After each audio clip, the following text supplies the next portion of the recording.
वाहिगुरु साहिब जियो ज्यों बुलाए त्यों बोलिए, जहाँ आप बुलाए सोए। गुरमुख बानी ब्रह्म है, शब्द मिलावा होए। गुरपूरा पाइयै वड भागी, गुर की सेवा दुख न लागी। गुर का शब्द न मेटै कोए, गुर नानक नानक हर सोए। गुर नानक नानक हर सोए। बलियो चिराग अंधियार मह, सब कल उधरी एक नाम धरम। प्रगट सगल हर भवन मह, जन नानक गुर पार ब्रह्म। गुरगद्दी दे मालिक गुर सिंघासन ते शोभाईमान सतगुरु धन श्री गुरु ग्रंथ साहिब जी महाराज जी दे इस पावन अस्थान गुरुद्वारा श्री रकाबगंज साहिब जी विखे साहिब की रहमत धन गुरु नानक पातशाह जी की बख्शिश झोली विच पवावन लई गुरु नानक महाराज जी के आगमन दिवस से इस पावन दरबार विच जुड़ बैठ के रब्बी बाणी दे अमृत रस भिंडे कीर्तन सचखंड श्री हरमंदर साहिब जी के हजूरी रागी जथा जी भाई साहब भाई राय सिंह जी के कीर्तनी जथे पासों आप जी ने शरवण करदियां गुरु नानक दे घर दियां रहमतां झोली विच पवांदियां। जिस मेरे गुरु नानक दे घर विच हरख अनंत सोग नहीं बिया, सो घर गुरु नानक को दिया। दे घर विचों अनंत खुशियां झोली विच पवावन लई जुड़ बैठे समूह गुरु सवारियां नूं बड़े अदब अदाब नाल बड़े सत्कार ते प्यार नाल चंद शब्द गुरमत विचारां दे सांझे करन तो पहलां कलगीधर दशमेश पातशाह जी की बख्शिश भरी पावन फतेह नाल सारे सांझ पाओ अते आखो जी वाहिगुरु जी का खालसा वाहिगुरु जी की फतेह। गुरु नानक महाराज जी का आगमन जिस धरती ते 1469 नूं होया, ध्यान च रखियो उथे मेरे साहिब का एक शरीरक तौर पर भी आगमन है, एक तौर दरगाह दे उस शब्द गुरु का भी आगमन है, तो गुरु नानक दे आगमन नाल एक सुरत का भी आगमन है। मेरे साहिब कहते ने ना मैं शब्द गुरु का चेला हाँ, की कहते ने शब्द गुरु सुरत तुन चेला। तो ध्यान च रखियो इत्थे तिन्ना का आगमन होया, एक गुरु नानक महाराज जी दे शरीर का आगमन होया, एक गुरु नानक महाराज जी दे उस शब्द गुरु का आगमन होया, एक गुरु नानक महाराज जी कहते ने मैं शब्द गुरु का चेला भी हाँ। तो ध्यान च रख लेना वो शब्द गुरु की गल दसन लई वो कहते ने ये शब्द गुरु वो है जिस बाबत मैं कह लेवां जब सिद्ध पुछते ने ना बाबा जी आप जी का शब्द गुरु रहिंदा किथे है, सो शब्द का कहाँ वास कथियले जित तरिया भवजल संसारो। ते मेरे साहिब ने अगली पौड़ी विच आखिया सी सो शब्द को निरंतर वास अलखन जै देखा तै सोई। वो जो सर्वत्र व्यापक उस वाहिगुरु परमेश्वर दी शब्द जोत नूं जो प्रगट करके कह लीए उस ननकाना साहिब की धरती ते आए। पहला नाम सी राय भोए दी तलवंडी। राय राय बुलार दे वड्डियां दा एक राजा रूप विच होना तखल्लस सी राय। ते कह लीए भोए कहंदे ने जमीन नूं ते तलवंडी रखिया नाम मिल के हो गया राय भोए दी तलवंडी। ਤੇ ਜਦ ਰਾਏ ਬੁਲਾਰ ਨੇ ਗੁਰੂ ਨਾਨਕ ਮਹਾਰਾਜ ਜੀ ਦੀ ਅਜ਼ਮਤ ਦੇਖੀ, ਕਹਿਣ ਲੱਗਾ ਨਾ ਨਾ ਮੇਰੇ ਵੱਡਿਆਂ ਦਾ ਨਾਮ ਨਹੀਂ ਚੱਲੇਗਾ। ਅੱਜ ਤੱਕ ਚੱਲਿਆ, ਪਰ ਅੱਜ ਆਏ ਨੇ ਨਾਮ ਦੀ ਗੱਲ ਕਰਨ ਵਾਲੇ, ਅੱਜ ਆਏ ਨੇ ਨਾਮ ਨਾਲ ਜੋੜਨ ਵਾਲੇ। ਅੱਜ ਤੋਂ ਬਾਅਦ ਇਸ ਧਰਤੀ ਦਾ ਨਾਮ ਨਾਨਕ ਆਇਨਾ ਹੋਵੇਗਾ। ਪਹਿਲਾ ਨਾਮ ਸੀ ਨਾਨਕ ਆਇਨਾ, ਅੱਜ ਅਸੀਂ ਸਾਂਝਾ ਸ਼ਬਦ ਨਨਕਾਣਾ ਸਾਹਿਬ ਕਰਕੇ ਕਹਿੰਦੇ ਆ। ਆਇਨ ਸੰਸਕ੍ਰਿਤ ਨੂੰ ਘਰ ਨੂੰ ਕਹਿੰਦੇ ਨੇ, ਇਹ ਨਾਨਕ ਦਾ ਘਰ ਹੋ ਗਿਆ। ਇਹ ਸੱਚ ਹੈ। ਉਹ ਨਨਕਾਣਾ ਸਾਹਿਬ ਦੀ ਧਰਤੀ ਤੇ ਗੁਰੂ ਨਾਨਕ ਮਹਾਰਾਜ ਜੀ ਦਾ ਇੱਕ ਐਸਾ ਚਿਰਾਗ ਜਗਿਆ ਜੋ ਕਿਸੇ ਤੇਲ ਕਿਸੇ ਬੱਤੀ ਦਾ ਮੁਹਤਾਜ ਨਹੀਂ। ਮੈਂ ਬੇਨਤੀ ਕਰਦਿਆਂ ਉਸ ਚਿਰਾਗ ਨੂੰ ਕਿਸੇ ਹਵਾ ਹਨੇਰੀ ਫੂਕ ਮਾਰ ਕੇ ਪਾਣੀ ਪਾ ਕੇ ਬੁਝਾਉਣ ਦੀ ਰੱਤੀ ਭਰ ਵੀ ਮੈਂ ਬੇਨਤੀ ਕਰਾਂ ਡਰ ਤੇ ਫਿਕਰ ਦੀ ਗੱਲ ਨਹੀਂ। ਘਰਾਂ ਦੇ ਚਿਰਾਗ ਜਗਾਏ ਜਾਂਦੇ ਨੇ, ਮਿਹਨਤ ਬਹੁਤੀ ਪੈਂਦੀ ਹੈ ਔਰ ਰੌਸ਼ਨੀ ਥੋੜੀ ਹੁੰਦੀ ਹੈ, ਪਰ ਇਹ ਚਿਰਾਗ ਕਿਸੇ ਜਗਾਇਆ ਨਹੀਂ, ਇਹ ਜਗਿਆ। ਮੈਂ ਇੱਕ ਬੇਨਤੀ ਕਰਨ ਲੱਗਾ, ਜਰਾ ਧਿਆਨ ਦੇਣਾ। ਬਾਹਰ ਦਾ ਚਿਰਾਗ ਕੋਈ ਜਗਾਉਂਦਾ, ਪਰ ਗੁਰੂ ਨਾਨਕ ਦਾ ਚਿਰਾਗ ਕਿਸੇ ਜਗਾਇਆ ਨਹੀਂ, ਬਲਿਓ ਚਿਰਾਗ। ਧਿਆਨ 'ਚ ਰੱਖਿਓ, ਸ਼ਬਦ ਨੂੰ ਗੌਰ ਨਾਲ ਵਾਚਿਓ। ਕੀ ਕਹਿੰਦੇ ਨੇ? ਇਹ ਚਿਰਾਗ ਬਲਿਆ ਚੂਕੇ ਜੋਤ ਰੂਪ ਹਰ ਆਪ ਗੁਰੂ ਨਾਨਕ ਕਹਾਇਓ। ਜਿਹੜਾ ਚਿਰਾਗ ਕੋਈ ਜਗਾਏ ਉਹ ਚਿਰਾਗ ਕੋਈ ਬੁਝਾਏ, ਪਰ ਜਿਹੜਾ ਚਿਰਾਗ ਕਿਸੇ ਜਗਾਇਆ ਨਹੀਂ ਉਸ ਨੂੰ ਬੁਝਾਏ ਕੌਣ? ਤੇ ਸੱਚ ਤੇ ਇਹ ਹੈ, ਦੌਲਤਾਂ ਦਾਈ ਨੇ ਕਹਿ ਦਿੱਤਾ ਸੀ, ਅੱਜ ਤੱਕ ਮੈਂ ਘਰ ਘਰ ਬੱਚੇ ਜਨਮ ਇਹਨਾਂ ਹੱਥਾਂ ਨਾਲ ਦਿਵਾਉਂਦੀ ਨੇ, ਬੜੇ ਬੱਚਿਆਂ ਨੂੰ ਜਨਮ ਦਿਵਾਇਆ। ਬੱਚੇ ਰੋਂਦੇ ਆਏ ਤੇ ਕਿੰਨੀ ਦੇਰ ਲੱਗ ਗਈ ਚੁੱਪ ਕਰਾਉਂਦਿਆਂ, ਪਰ ਕਹਿਣ ਲੱਗੀ ਇਹ ਐਸੇ ਆਏ ਨੇ, ਇਹ ਆਉਂਦੇ ਵੀ ਰੋਏ ਨਹੀਂ। ਮੈਨੂੰ ਲੱਗਦਾ ਸਾਰੀ ਦੁਨੀਆ ਨੂੰ ਇਹ ਰੋਂਦਿਆਂ ਨੂੰ ਚੁੱਪ ਕਰਾਉਣਗੇ। ਚੜਿਆ ਸੋਧਨ ਧਰਤ ਲੁਕਾਈ। ਇਹ ਸੱਚ ਹੈ ਵੀ ਸੁਣੀ ਪੁਕਾਰ ਦਾਤਾਰ ਪ੍ਰਭ, ਗੁਰ ਨਾਨਕ ਜਗ ਮਾਹੇ ਪਠਾਇਆ। ਪਤਾ ਨਹੀਂ ਕਿੰਨਿਆਂ ਦੀਆਂ ਅੱਖਾਂ ਵਿੱਚ ਆਂਸੂ ਬਹਾਏ ਬਾਬਰ ਦੇ ਜ਼ਾਲਮ ਜ਼ੁਲਮ ਨੇ। ਇਹ ਸੱਚ ਹੈ, ਕਈਆਂ ਦੇ ਆਂਸੂ ਬਹਾਏ। ਕੌਡੇ ਰਾਕਸ਼ ਵਿੱਚ ਜਿੰਦਿਆਂ ਨੂੰ ਤਲ ਕੇ ਸਾੜ ਉਬਾਲ ਕੇ ਖਾਣ ਵਾਲਿਆਂ ਦੀਆਂ ਅੱਖਾਂ ਦੇ ਆਂਸੂ ਬਹੇ। ਕਿੰਨਿਆਂ ਦੇ ਆਂਸੂ ਸੱਜਣ ਠੱਗ ਨੇ ਬਹਾਏ। ਤੇ ਕਹਿ ਲਈਏ ਇਸ ਸਾਰੀ ਧਰਤੀ ਤੇ ਰੋਂਦੀ ਧਰਤੀ ਨੂੰ ਚੁੱਪ ਕਰਾਉਣ ਲਈ ਆਏ। ਇੱਕ ਦਿਨ ਮਾਤਾ ਤ੍ਰਿਪਤਾ ਜੀ ਨੇ ਕਹਿ ਦਿੱਤਾ ਸੀ, ਮੇਰੇ ਮਨ 'ਚ ਇੱਕ ਚਾਹ ਹੈ, ਮੈਂ ਘਰਾਂ ਦੇ ਬੱਚੇ ਰੋਂਦੀ ਵੇਖਦੀਆਂ, ਤੁਸੀਂ ਵੀ ਮੈਨੂੰ ਕਦੀ ਰੋ ਕੇ ਵਿਖਾਓ। ਤੇ ਮੇਰੇ ਸਾਹਿਬ ਨੇ ਸਿਰ ਹਿਲਾਇਆ ਨਾ। ਮੈਂ ਇੱਕ ਬੇਨਤੀ ਕਰਾਂਗਾ, ਬੱਚੇ ਰੋਂਦੇ ਨੇ ਇਸ ਕਰਕੇ ਕੁਛ ਮੰਗਣ ਲਈ ਕੁਛ ਲੈਣ ਲਈ। ਗੁਰੂ ਨਾਨਕ ਮੰਗਣ ਲਈ ਤੇ ਲੈਣ ਲਈ ਨਹੀਂ ਆਏ, ਉਹ ਦੇਣ ਲਈ ਆਏ ਨੇ। ਇਸ ਕਰਕੇ ਨਾ ਉਹ ਰੋਂਦੇ ਆਏ, ਨਾ ਬਚਪਨ ਵਿੱਚ ਰੋਏ ਤੇ ਨਾ ਕਿਸੇ ਨੂੰ ਉਹਨਾਂ ਰੋਣ ਦਿੱਤਾ। ਉਹਨਾਂ ਤੇ ਤਮਾਮ ਲੋਕਾਈ ਨੂੰ ਚੁੱਪ ਕਰਾਇਆ। ਇਹ ਗੱਲ ਸੱਚ ਹੈ। ਜੇ ਕਦੀ ਵੈਦ ਆਂਦਾ, ਭਾਵੇਂ ਮੇਰੇ ਸਾਹਿਬ ਚੁੱਪ ਕਰਕੇ ਬੈਠੇ ਨੇ, ਇਸ ਦਾ ਮਤਲਬ ਇਹ ਤੇ ਨਹੀਂ ਨਾ ਵੀ ਉਹ ਬਿਮਾਰ ਨੇ, ਪਰ ਭੁਲੇਖਾ ਖਾਧਾ। ਆਇਆ ਵੈਦ, ਤੇ ਜਦੋਂ ਵੈਦ ਆ ਕੇ ਗੁਰੂ ਨਾਨਕ ਮਹਾਰਾਜ ਜੀ ਦੀ ਬਾਂਹ ਫੜ ਕੇ ਰੋਗ ਲੱਭਣ ਲੱਗਾ, ਤੇ ਮੇਰੇ ਸਾਹਿਬ ਨੇ ਬਾਂਹ ਛੁਡਾਈ ਤੇ ਆਖਿਆ ਸੀ, ਕੀ ਕਰਦਾ? ਕਹਿਣ ਲੱਗਾ, ਜੀ ਮੈਂ ਰੋਗ ਵੇਖਦਾ। ਮੇਰੇ ਸਾਹਿਬ ਕਹਿਣ ਲੱਗੇ, ਹੱਦ ਹੋ ਗਈ। ਵੈਦ ਬੁਲਾਇਆ ਵੈਦਗੀ, ਪਕੜ ਟੰਡੋਲੇ ਬਾਂਹ, ਭੋਲਾ ਵੈਦ ਨਾ ਜਾਣੇ ਕਰਕ ਕਲੇਜੇ ਮਾਹੇ। ਉਹ ਬੜਾ ਭੋਲਾ ਵੈਦ ਹੈ, ਬੜਾ ਬੇਸਮਝ ਨਾਦਾਨ ਵੈਦ ਹੈ। ਤੂੰ ਮੇਰੇ ਸਰੀਰ ਚੋਂ ਮੇਰੀ ਬਾਂਹ ਚੋਂ ਰੋਗ ਲੱਭਦਾ। ਰੋਗ ਹੈ ਮੇਰੇ ਦਿਲ ਵਿੱਚ, ਤੇ ਮੇਰੇ ਦਿਲ ਤੱਕ ਤੈਥੋਂ ਪੁੱਜਿਆ ਨਹੀਂ ਜਾਣਾ। ਤੈਨੂੰ ਕੀ ਪਤਾ ਵੀ ਮੈਨੂੰ ਰੋਗ ਕਿਹੜਾ? ਇਸ ਪੰਕਤੀ ਦੇ ਮੈਂ ਬੇਨਤੀ ਕਰਾਂ, ਤਰਜਮਾ ਕਰਦਿਆਂ ਇੱਕ ਅਦੀਬ ਨੇ 2 ਲਾਈਨਾਂ ਵਿੱਚ ਬੜਾ ਸੁੰਦਰ ਨਕਸ਼ਾ ਖਿੱਚਿਆ। ਵੈਦ ਨੇ ਜਬ ਨਬਜ ਦੇਖੀ, आपने फौरन कहा, अरे किस मर्ज की जुस्तजू पे नब्ज पे रखते हो हाथ, अरे मुझको दर्द इश्क है और इश्क है मौला के साथ। वाह, वो मेरे साहब ने बख्शिश की।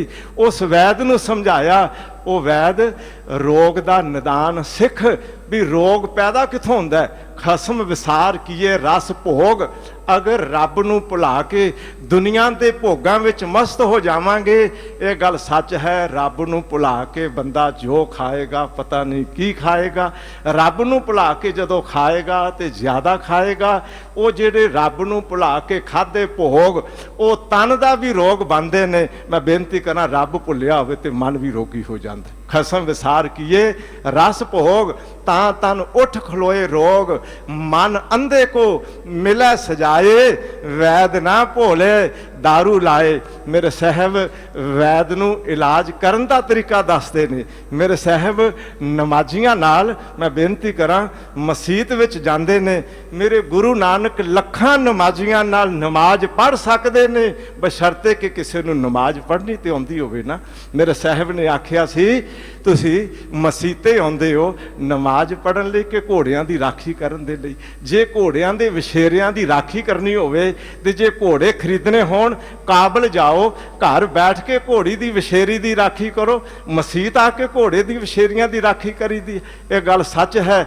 मेरे साहब ने नमाजियां नूं नमाज पढ़न दी जाच सिखा दी। और ये भी सच है, जे मेरे साहब और जाते ने। फिर बाबा गया बगदाद नूं, बाहर जाए किया अस्थाना। एक बाबा अकाल रूप, दूजा रबाबी मरदाना। दित्ती बांग नमाज कर, सुन समान हुआ जहाना। मैं बेनती करा सुन मन नगरी भाई, देख पीर पया हैराना।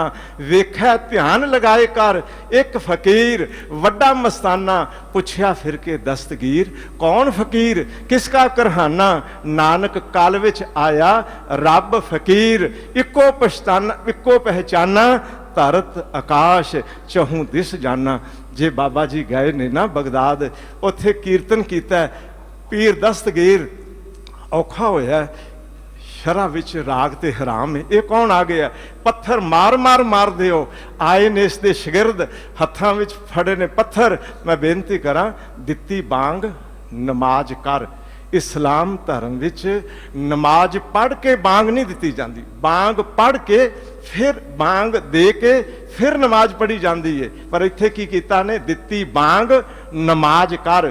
पहला नमाज की फिर बांग दी। साडी नमाज है गुरबानी, साडी नमाज है गुरबानी का कीर्तन, साडी नमाज है गुरबानी का जप। पहला बाबा जी जप किया, उस तो बाद बांग दी। बांग की दी? वेख्या ओ आ गए पत्थर फड़ के। मेरे साहब सद मारी, बोल मरदानिया सत करतार, सत करतार। जिन्ने आए सी ना, सत करतार की आवाज़ सुनदिया सार सुध बुध गवा बैठे, सुन हो गए। करतार दे अंदरों आवाज़ निकली होवे, चूंकि जोत रूप हर आप गुरु नानक कहायो। करतार दे अंदरों करतार आवाज़ निकली होवे ते सुनन वाले सुन क्यों ना हो जानते? ओही सुन नहीं होए। सुन मन नगरी भाई, सारे सुन हो गए। ते देख पीर पया हैराना। पीर हैरान हो गया। नमाज ते मैं भी बड़ी पढ़ी, बांग ते मैं भी बड़ी दी, पर मेरी बांग नाल अज तक एक बंदा भी सुन नहीं होया। बई ये केड़ा पीर आ गया? ध्यान धरिया, वेखां ते सही, ते अंदर दे ध्यान विच नजर आया एक फकीर, वड्डा मस्ताना। एक मस्ताना वड्डा फकीर आ गया कोल, आके पुछया फिर के दस्तगीर, कौन फकीर किसका करहाना? बई दस तां तू केड़े घराने का फकीर है? बैरागी है, उदासी है, सन्यासी है, जोगी है, तू केड़े घराने का फकीर है? तो गुरु नानक पातशाह कहन लगे, मैं कोई अपना घर बनाया नहीं, तो मैं दुनिया नूं अपने किसी वखरे घर नाल जोड़न आया नहीं। मैं रब दे घरों आया तो सारियां नूं रब दे घर नाल जोड़न आया हाँ। मैं बेनती कर दिया, वो गुरु नानक पातशाह जी कहन लगे, मेरा रब एक थावे नहीं, एक दिशा विच नहीं रहिंदा, धरत आकाश दहूं दिस जाना। ये सच है कि पीर दस्तगीर दा मस्तक झुक गया। तो उन्हां मैं बेनती कर दिया, नमाज की जाच सिखा दी ते बांग की जाच सिखा दी। जे मेरे गुरु बाबा जी जाते ने जगन्नाथपुरी, कहन लगे तुहाडा थाल है छोटा, मेरा थाल है बहुत वड्डा, तुहाडे दीवे ने छोटे ते मेरा दीवा है बहुत वड्डा। मैं बेनती कर दिया, गगन में थाल रब चंद दीपक बने। मेरे गुरु बाबा जी आरती कर सकते ने, पर छोटे थालों विच नहीं। मेरे गुरु बाबा जी आरती कर सकते ने, अपने दीवे जगा के नहीं, करते कुदरत दे जागदियां दीवियां च, करते कुदरत दे बनाए थाल विच। हो रही आरती नूं करन दी लोड़ नहीं, आरती हो रही है। तेरी आरती होए, कैसी तेरी आरती होए। मैं बेनती कर दिया, ਕਰਤੇ ਦੀ ਆਰਤੀ ਹੋ ਰਹੀ ਹੈ, ਉਸ ਵਿੱਚ ਸ਼ਮੂਲੀਅਤ ਕਰਨ ਦੀ ਜ਼ਰੂਰਤ ਹੈ। ਅਗਰ ਗੁਰੂ ਨਾਨਕ ਦੇ ਸੰਗ ਵਿੱਚ ਬੈਠ ਜਾਈਏ ਤੇ ਮੈਂ ਬੇਨਤੀ ਕਰਦੇ ਹਾਂ, ਕੋਈ ਆਰਤੀ ਕਰਨ ਵਾਲੇ ਨੂੰ ਆਰਤੀ ਦੀ ਜਾਂਚ ਸਿਖਾ ਦੇਣ। ਜੇ ਮੇਰੇ ਗੁਰੂ ਬਾਬਾ ਜੀ ਬਖਸ਼ਿਸ਼ ਕਰਨ ਤੇ ਮੈਂ ਬੇਨਤੀ ਕਰਦੇ ਹਾਂ, ਭਾਈ ਮਰਦਾਨੇ ਨੂੰ ਹੱਜ ਵੀ ਕਰਾ ਦੇ। ਆਓ ਹਾਜੀਆਂ ਨੂੰ ਹੱਜ ਕਰਨ ਦੀ ਜਾਂਚ ਸਿਖਾ ਦੇਣ। ਸੱਚ ਇਹ ਹੈ, ਰਾਏ ਬੁਲਾਰ ਇੱਕ ਰਾਜੇ ਦੀ ਤਰ੍ਹਾਂ ਹੈ, ਪਰ ਰਾਏ ਬੁਲਾਰ ਸਾਰੀ ਜ਼ਿੰਦਗੀ ਮੱਕੇ ਦਾ ਹੱਜ ਨਹੀਂ ਕਰ ਸਕਿਆ। ਮੁਸਲਮਾਨ ਸੀ ਭਾਵੇਂ, ਪਰ ਮੇਰੇ ਗੁਰੂ ਨਾਨਕ ਦੇ ਸੰਗ ਵਿੱਚ ਰਹਿਣ ਵਾਲੇ ਭਾਈ ਮਰਦਾਨੇ ਨੂੰ ਮੱਕੇ ਵੀ ਲੈ ਗਏ ਨੇ। ਤੇ ਸੱਚ ਤੇ ਇਹ ਹੈ, ਮੱਕੇ ਵਾਲਿਆਂ ਨੂੰ ਹੱਜ ਕਰਨ ਦੀ ਜਾਂਚ ਸਿਖਾ ਦਿੱਤੀ ਹੈ। ਹੋਰ ਤੇ ਹੋਰ ਗੁਰੂ ਨਾਨਕ ਪਾਤਸ਼ਾਹ ਜੀ ਦੇ ਜਿੱਧਰ ਕਦਮ ਉੱਠੇ, ਉਹਨਾਂ ਦੇ ਚਿਰਾਗ ਨੂੰ ਬੁਝਾਉਣ ਦੀ ਬੜੀ ਕੋਸ਼ਿਸ਼ ਕੀਤੀ ਗਈ। ਕਦੀ ਰਾਜੇ ਸ਼ਿਵਨਾਥ ਦੀਆਂ ਨੌਜਵਾਨ ਲੜਕੀਆਂ ਨੱਚਦੀਆਂ ਟੱਪਦੀਆਂ ਕਾਮਕ ਤੀਰ ਨਜ਼ਰ ਦੇ ਮਾਰਦੀਆਂ ਆਈਆਂ, ਪਰ ਮੇਰੇ ਸਾਹਿਬ ਨਜ਼ਰ ਭਰ ਕੇ ਤੱਕਦੇ ਨੇ। ਮੈਂ ਬੇਨਤੀ ਕਰ ਲੱਗਾ, ਔਰਤ ਲੜਕੀ ਦੀ ਕਾਮਕ ਨਜ਼ਰ ਹੋਵੇ, ਵੱਡੇ ਵੱਡੇ ਉਸ ਕਾਮਕ ਨਜ਼ਰ ਦੇ ਸ਼ਿਕਾਰ ਹੋ ਜਾਂਦੇ ਨੇ, ਪਰ ਮੇਰੇ ਗੁਰੂ ਨਾਨਕ ਕੋਲ ਇੱਕ ਐਸੀ ਨਜ਼ਰ ਹੈ, ਉਹ ਉਹਨਾਂ ਦੀ ਨਜ਼ਰ ਦੇ ਸ਼ਿਕਾਰ ਨਹੀਂ ਹੁੰਦੇ, ਬਲਕਿ ਆਪਣੀ ਨਜ਼ਰ ਦਾ ਸ਼ਿਕਾਰ ਕਰ ਲੈਂਦੇ ਨੇ। ਕੀ ਆਖਿਆ ਸੀ, ਗਾਛੋ ਪੁੱਤਰੀ ਰਾਜਕੁਮਾਰ ਐ ਪੁੱਤਰੀਓ ਰਾਜ ਦਵਾਰਿਓ ਆਈਆਂ, ਜਾਓ ਵਾਪਸ, ਨਾਮ ਬਣੋ ਸੱਚ ਦੋਤ ਸਵਾਰ। ਰੱਬ ਦਾ ਨਾਮ ਬੋਲੋ ਤੇ ਨਾ ਅੱਖਾਂ ਵਿੱਚੋਂ ਕੱਢੋ, ਨਾਮ ਵਿੱਚ ਆਓ, ਕਾਮ ਵਿੱਚ ਨਾ ਆਓ। ਐ ਪੁੱਤਰੀਓ, ਮੈਂ ਬੇਨਤੀ ਕਰਾਂ, ਗੁਰੂ ਨਾਨਕ ਪੁੱਤਰੀ ਆਖਣ, ਪਿਤਾ ਬਣਨ, ਉਹਨਾਂ ਨੂੰ ਗੁਰੂ ਨਾਨਕ ਪਿਤਾ ਨਜ਼ਰ ਆਉਣ ਲੱਗ ਜਾਣ। ਜਿਵੇਂ ਕੋਈ ਬੱਚੀ ਆਪਣੇ ਬਾਪ ਤੋਂ ਸ਼ਰਮ ਕਰਦੀ ਏ, ਤਿਵੇਂ ਇਹ ਗੁਰੂ ਨਾਨਕ ਤੋਂ ਸ਼ਰਮਸਾਰ ਹੋਈਆਂ। ਤੇ ਮੇਰੇ ਸਾਹਿਬ ਨੇ ਆਖਿਆ ਸੀ, ਮੇਰੇ ਕੋਲ ਆਉਣ ਵਾਲਾ ਅਗਰ ਕਾਮ ਦੀ ਅੰਧੇਰੀ ਲੈ ਕੇ ਇਸ ਚਿਰਾਗ ਨੂੰ ਬੁਝਾਉਣ ਦੀ ਕੋਸ਼ਿਸ਼ ਕਰੇਗਾ, ਇਹ ਚਿਰਾਗ ਮੇਰਾ ਜਗਾਇਆ ਨਹੀਂ ਹੈ ਤੇ ਕਰਤੇ ਦਾ ਜਗਾਇਆ, ਇਹਨੂੰ ਕੌਣ ਬੁਝਾ ਸਕਦਾ। ਤੇ ਇੱਕ ਗੱਲ ਆਖੀ ਸੀ, ਮੈਂ ਬੇਨਤੀ ਕਰਦੇ ਹਾਂ, ਮੇਰਾ ਚਿਰਾਗ ਤੇ ਸਦਾ ਜਾਗਦਾ ਰਹੇਗਾ, ਆਪਣਾ ਬੁਝਿਆ ਚਿਰਾਗ ਜਗਾ ਕੇ ਲੈ ਜਾਓ। ਤੇ ਸੱਚ ਹੈ, ਜੇ ਕਦੀ ਯੋਗੀ ਸਿੱਧ ਲੋਭ ਦੀ ਹਨੇਰੀ ਚਲਾਉਂਦੇ ਨੇ, ਛੱਪੜਾਂ ਵਿੱਚ, ਤਲਾਬਾਂ ਵਿੱਚ, ਨਦੀਆਂ ਵਿੱਚ ਪਾਣੀ ਦੀ ਥਾਵੇਂ ਲਾਲ ਵਿਖਾਉਂਦੇ ਨੇ, ਮੇਰੇ ਗੁਰੂ ਨਾਨਕ ਉਸ ਕੀਮਤੀ ਰੱਬੀ ਲਾਲ ਦੇ ਮਾਲਕ ਹੋਵਣ ਤੇ ਪੱਥਰਾਂ ਦੇ ਲਾਲ ਨਾਲ ਪ੍ਰਭਾਵਿਤ ਹੋ ਕੇ ਕਿ ਲੋਭ ਦੀ ਅੰਧੇਰੀ ਨਾਲ ਇਹ ਚਿਰਾਗ ਬੁਝਾ ਸਕਦੇ ਨੇ। ਗੁਰੂ ਨਾਨਕ ਦੇ ਚਿਰਾਗ ਨੂੰ ਜਿਹੜਾ ਜਿਹੜਾ ਬੁਝਾਉਣ ਆਇਆ, ਉਹ ਚਿਰਾਗ ਤੇ ਨਹੀਂ ਬੁਝਾ ਸਕਿਆ, ਪਰ ਆਪਣਾ ਚਿਰਾਗ ਜ਼ਰੂਰ ਜਗਾ ਕੇ ਲੈ ਗਿਆ। ਇਸ ਕਰਕੇ ਮੇਰੇ ਸਾਹਿਬ ਰਹਿਮਤ ਤੇ ਬਖਸ਼ਿਸ਼ ਕਰ ਇਸ ਧਰਤੀ ਤੇ ਆਏ ਤੇ ਇੱਕ ਬਲਿਓ ਚਿਰਾਗ ਅੰਧਿਆਰ ਮੈਂ ਸਭ ਕਲ ਉਦਰੀ, ਇੱਕ ਨਾਮ ਧਰਮ ਪ੍ਰਗਟ ਸਗਲ ਹਰ ਭਵਨ ਮੈਂ, ਜਨ ਨਾਨਕ ਗੁਰ ਪਾਰ ਬ੍ਰਹਮ। ਉਸ ਗੁਰੂ ਨਾਨਕ ਪਾਤਸ਼ਾਹ ਜੀ ਦੇ ਚਿਰਾਗ ਨਾਲ ਆਪਣੀ ਸੁਰਤ ਦਾ ਬੁਝਿਆ ਚਿਰਾਗ ਜਗਾ ਲੈਣਾ। ਉਹ ਸਾਡੀ ਸੁਰਤ ਬਣਾਉਣ ਆਏ ਨੇ, ਸ਼ਬਦ ਨਾਲ ਜੋੜਨ ਲਈ ਆਏ ਨੇ। ਕਹਿੰਦੇ ਨੇ ਗੁਰੂ ਦਾ ਉਪਦੇਸ਼ ਮੰਨ ਲਓ, ਤੁਹਾਡੀ ਮਤ ਬੁੱਧ ਵਿੱਚ ਵੀ ਸੁਰਤ ਹੋ ਜਾਏਗੀ। ਮੰਨੈ ਸੁਰਤ ਹੋਵੇ ਮਨ ਬੁੱਧ।